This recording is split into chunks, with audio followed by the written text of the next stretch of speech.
Olá, meus amigos, um dia de muita paz para todos nós. Hoje, exatamente 8 de junho de 2021, estamos nós reunidos para estudarmos a obra Revista Espírita.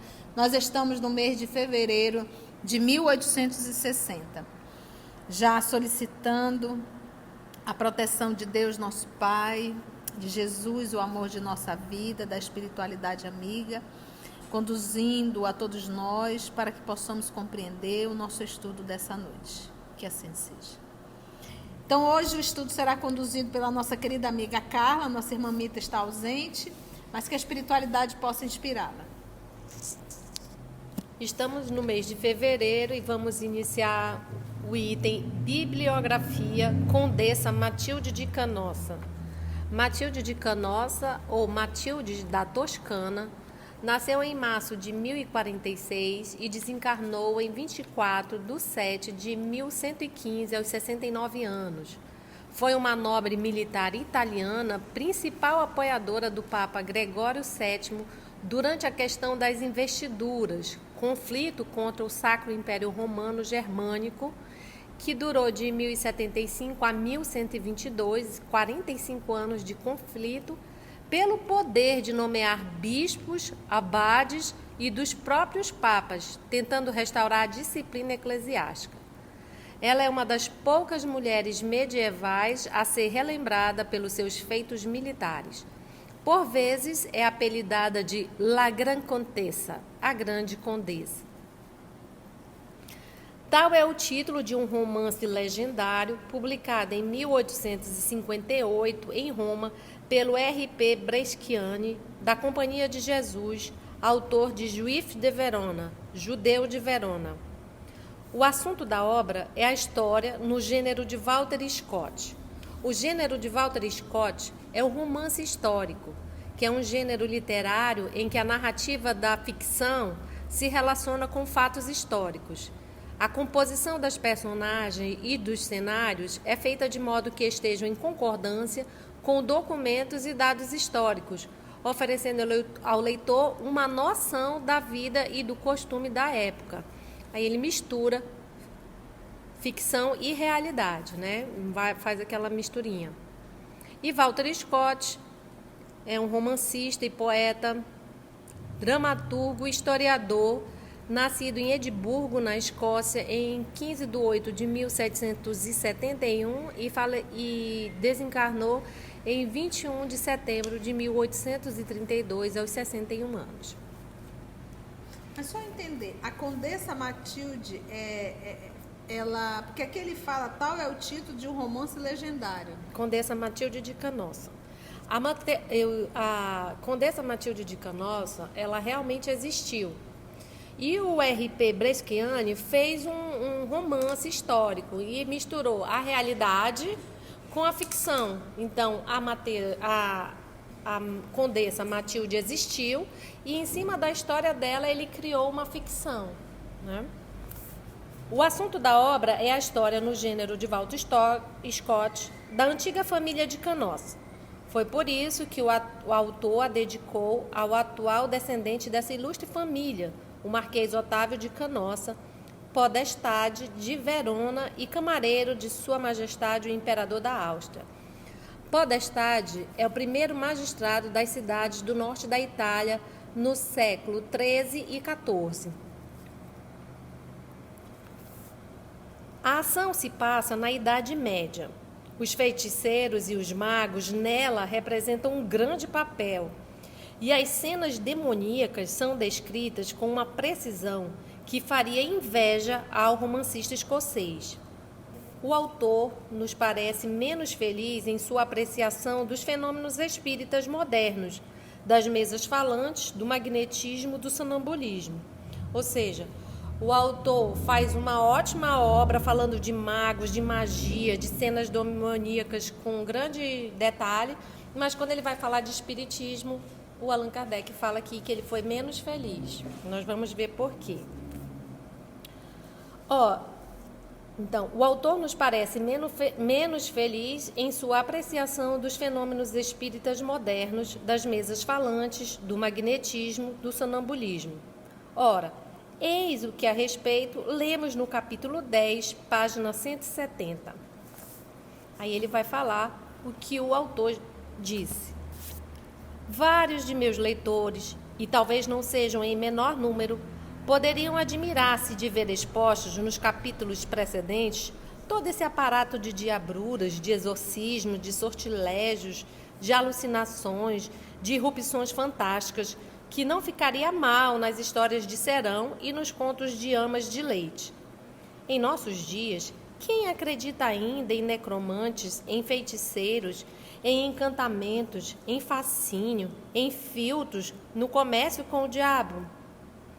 Desejarias reconduzir-nos aos contos azuis de Martin del Rio, às ingênuas superstições do povo e das comadres de esquina, por lendas que eriçam a pele das camponesas bochechudas que têm medo de lobisomem e impedem de dormir os garotos medrosos em nome do bicho-papão? Ou seja, né, tá falando que isso é pueril, é bobo, né? A gente falou no Livro dos Espíritos, lembra? Eles falam que vocês acreditam em fantasma, né? Isso. E Martim Anton del Rio foi um teólogo jesuíta que escreveu Medical Investigations, Investigações Mágicas, obra em 6 volumes, publicada em 1599 e 1600, sobre magia, superstição e bruxaria. Rapidamente se tornou extraordinariamente popular. Segundo a Mita, esse livro não é vendido até hoje.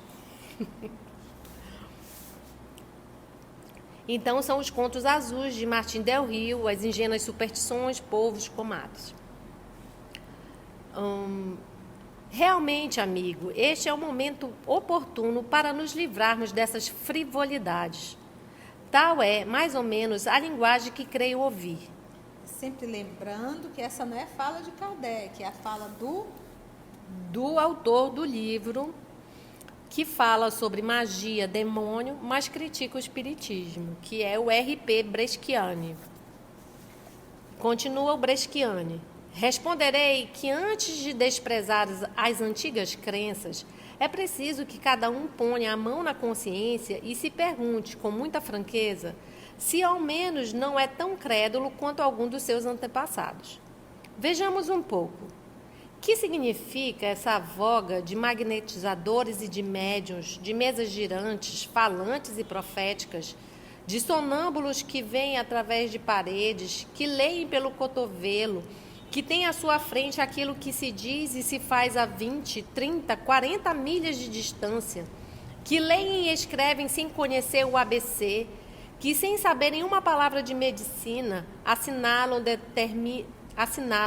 determinam todos os casos patológicos, indicando-lhe as causas e prescrevendo-lhe o remédio das dores habituais em todos os termos greco-árabes do vocabulário científico? Que são esses interrogatórios de espíritos, essas respostas de pessoas mortas e enterradas, essas profecias de acontecimentos futuros? Quem evoca essas sombras? Quem as leva a falar? Quem as faz ver um futuro que não existe? Quem as faz proferir essas blasfêmias contra Deus, contra os santos do céu, contra os sacramentos da igreja? Vejamos, brava gente, falai, porque essas contorções e esses olhares sombrios, quem sabe acabareis me dizendo, mistérios da natureza, leis desconhecidas, força da lucidez, sentido oculto no organismo humano, sutileza do fluido magnético, do influxo nervoso, das ondulações ópticas e acústicas, virtudes secretas que a eletricidade ou o magnetismo excitam no cérebro, no sangue, nas fibras, em todas as partes vitais, potências e forças supremas da vontade e da imaginação, Então ele está fazendo um deboche aqui de tudo que se pode falar, né? Continua ele.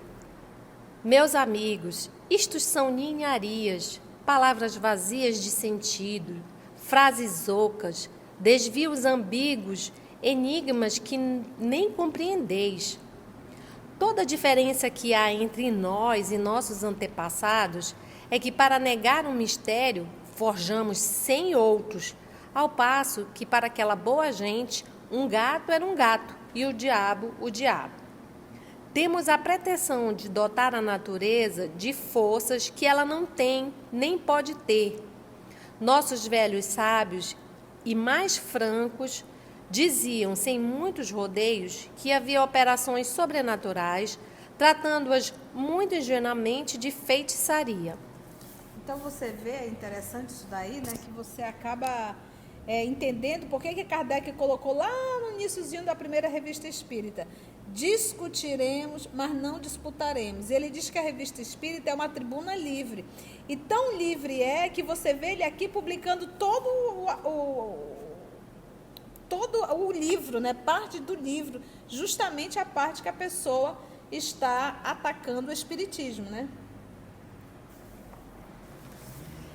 Entretanto, menos versados do que nós no conhecimento dos fenômenos naturais, sem dúvida chegaram algumas vezes a tomar por um efeito prodigioso coisa que não saem da ordem natural, ao passo que os modernos, muito mais esclarecidos, não deixam de olhar bom número de charlatanices dos magnetizadores como o efeito misterioso das leis secretas da natureza e as operações realmente diabólicas como passes de magia mais ou menos sutis.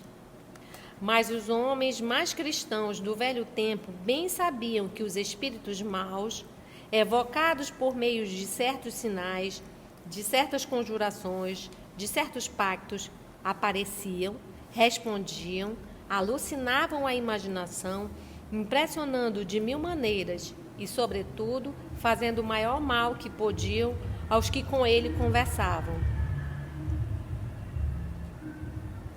Confessai, pois, de boa fé, que mesmo em nossos dias, em maior número que antigamente, temos os nossos necromantes, encantadores e feiticeiros, com a diferença de que os nossos pobres pais tinham horror a esses malefícios, por eles praticados em segredos, nas trevas, nas cavernas, nas florestas, e que muitos se arrependiam, confessavam-se e faziam penitência.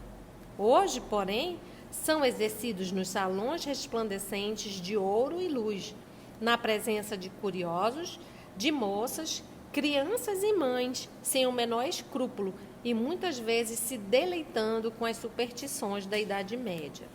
Então, novamente, ele falando das sessões que tinha da mesa girante, fazendo uma crítica aqui mordaz com bastante deboche, né? Continua Breschiani. Crede-me, em todas as épocas os homens quiseram manter negócios com o demônio. E esse espírito astucioso, o demônio, embora os homens não o devolvam aos abismos e com ele mantenham o comércio, presta-se a todas as transformações. Presta atenção nesse parágrafo que depois Kardec vai dizer, olha, existe espírito. Ele mesmo está dizendo, ele mesmo né? Tá dizendo, é. Nos séculos idólatras, ele vivia com os oráculos e as pitonisas. Mostrava-se sob a forma de pomba, de pega, de galo, de serpente e cantava versos fatídicos. Só que ele diz que tudo isso é quem? Demônio. O daimon, né? O capiroto. Na Idade Média, apresentava-se pedante aos povos bárbaros e lhes aparecia sob formas terríveis em monstruosas conjurações. Se por vezes ele se encolhia e se sutilizava a ponto de se alojar nos cabelos, em garrafinhas, em filtros que os feiticeiros faziam, os amantes beber, não era sem esperar grande terror. Hoje, ao contrário, ele se presta à civilização do século. alegra-se no mundo elegante, nos saraus brilhantes, alternadamente dormindo com os sonâmbulos, dançando com as mesas, escrevendo com as cestas. Tem uma nota do autor no escrevendo as cestas, do tradutor. No original, guéridons, mesinhas de centro, mesas de pé de galo. Preferimos traduzir por cestas, numa alusão às cestas de bico, utilizada na psicografia rudimentar do espiritismo nascente e que melhor se aplica ao presente caso. Continua Breschiani. Na verdade, não é muito gentil. Tem cuidado de não amedrontar ninguém. Veste-se a americana, a inglesa, a parisiense, a alemã. É realmente amável sob a barba e o bigode fino dos italianos. É a coqueluche dos salões e seria muito desajeitado se não se revestisse de uma distinção irreprochável. Vede, tornou-se tão bom apóstolo que conversa de modo muito cortês com aquela senhora que ainda vai à missa e que, se lhe disserdes, cuidado, há coisas que não são naturais e não o poderiam ser. Há nisso algo de nebuloso. Os bons cristãos não tratam dessas coisas. A senhora vos riria na cara e responderia com um arzinho biruta. Que diacho, tudo isso é muito natural. Também sou cristã, mas não sou imbecil. Enquanto isso, caso se apresente uma ocasião, ela magnetizará sua filha de 20 anos a fim de fazer com que leia na sua intuição magnética fatos distantes e segredos do futuro. Deixo-vos a pensar se esse belo diabo de luvas amarelas deve rir no rosto da boa cristã. E aqui termina o texto dele que Kardec vai falar. Vai fazer a crítica em cima desse texto dele, que é bem debochado, da cultura da época, de fazer serões de das mesas falantes, das cestas, dos sonâmbulos, do magnetismo. Kardec diz assim: deixamos aos nossos leitores o cuidado de apreciar o julgamento de P. Breschiani. Em vão aí procurarão, como nós, argumentos decisivos contra as ideias espíritas, uma demonstração qualquer da falsidade dessas ideias. Sem dúvida, pensa ele que não vale a pena fazer-lhes uma refutação séria e que basta um sopro para dissipá-las. Ele pode falar qualquer besteira e que as ideias espíritas vão se dissipar. Todavia, parece-nos que, a exemplo da maioria dos adversários, chega ele a uma consequência inteiramente diferente da esperada, desde que não prova por A mais B que isso não é, nem pode ser. Como P. Breschiani é um homem de talento incontestável e de instrução superior, pensamos que desde que seu objetivo era combater os espíritos, teve de reunir contra estes as suas armas mais terríveis, donde concluímos que, se não diz muito, é que nada mais tem a dizer, que se não dá outras provas é porque não as tem melhores para opor, sem o que não teria tido o cuidado de deixá-las no fundo do saco. Ou seja, falou e não disse nada. Os mais ridicularizados em toda essa argumentação não são os espíritos, mas o próprio diabo, que é tratado um pouco cavalheirescamente, e não como algo levado a sério. Seríamos induzidos a pensar, diante desse espírito chistoso, cômico, que o autor não acredita mais no diabo que nos espíritos. Se, portanto, como se pretende, o diabo é o agente único de todas as manifestações, forçoso é convir que representa um papel mais divertido que terrível, e muito mais capaz de excitar a curiosidade do que amedrontar. Tal é, aliás, até o presente, o resultado de tudo quanto se tem dito e escrito contra o espiritismo, de modo que mais o tem servido do que prejudicado. Segundo a maioria dos críticos, o fato das manifestações não tem alcance. É um entusiasmo passageiro, um brinquedo de salão, e o autor não nos parece tê-lo encarado por um lado mais sério. Se assim é, Por que se atormentar?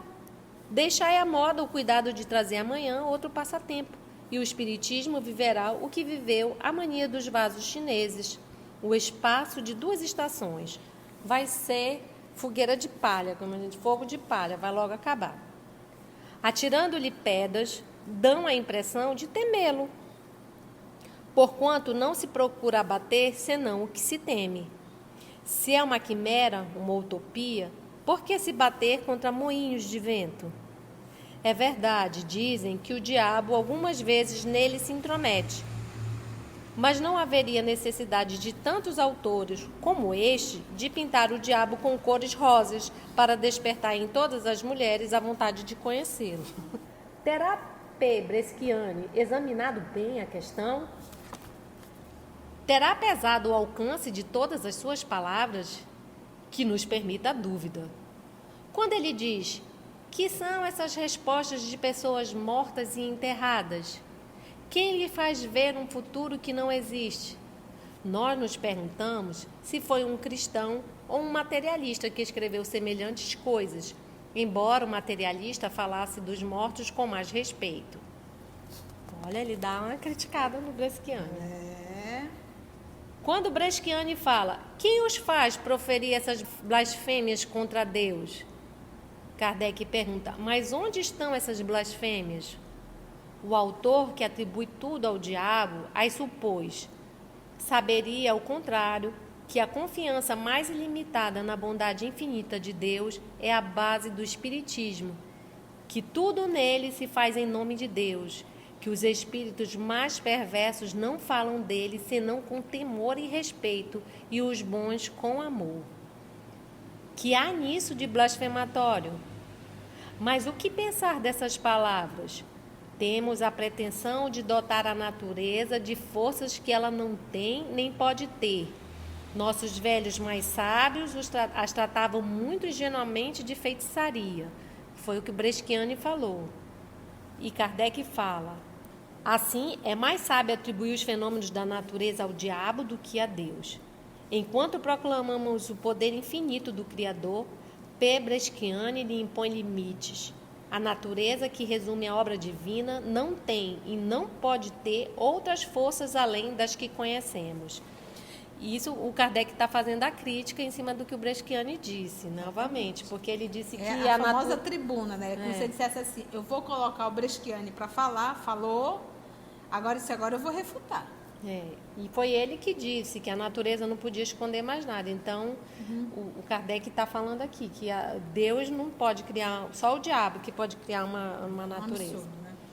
Enquanto proclamamos o poder infinito do Criador, P. Breschiani lhe impõe limites. A natureza que resume a obra divina não tem e não pode ter outras forças além das que conhecemos. Quanto às que poderiam ser descobertas, é mais sábio, segundo Breschiani, atribuí-las ao diabo, que assim seria mais poderoso do que Deus. Há necessidade de indagar de que lado está a blasfêmia ou o maior respeito ao Ser Supremo? Kardec pergunta, porque ele afirma isso, né? Kardec está respeitando muito mais a Deus do que ele, né? O espiritismo do que essa crítica que ele fez ao espiritismo, né? Exatamente. Ele endeusou o diabo na crítica dele, né? Enfim, o diabo toma todas as aparências. Na verdade, não é muito gentil, diz Breschiani. Veste-se a americana, a inglesa, a parisiense. É realmente amável sob a barba e o bigode fino dos italianos e seria muito desajeitado se não se revestisse de uma distinção irreprochável. Kardec fala, não sabemos se os senhores italianos sentiriam envadecidos por serem tomados como diabos de luvas amarelas. Quem são essas belas senhoras que fazem coqueluche desses gentis demônios e que, ante o caridoso aviso de que há nisso algo de nebuloso, vos riem no rosto exclamando, que diacho, não sou uma imbecil. Se é uma figura tomada pela realidade, perguntaremos em que mundo elas se servem de tão belas expressões, quer dizer, entre aspas, essas belas expressões, né? Que naquela época, diachos e imbecil, quer dizer, uma mulher bem vulgar, né? Lamentamos que o autor não tenha haurido seus conhecimentos de espiritismo numa fonte mais séria, com o que não falaria tão levianamente. Enquanto não lhe opuserem argumentos mais definitivos, seus partidários poderão dormir bem tranquilos. Cada que é danadinho, né? Ou seja, se todos os críticos do espiritismo forem só esse besterol, o espiritismo não precisa temer. Não vai longe, né? É. Gente, uma delícia, né? Uma delícia a leitura da obra Revista Espírita, o comentário da nossa querida amiga Carla, a edição que é feita pela nossa irmã Nina e agradecendo a Deus, nosso Pai, por mais esse momento, a Jesus, o nosso amado Mestre, a espiritualidade amiga e, se Deus nos permitir, até o nosso próximo encontro.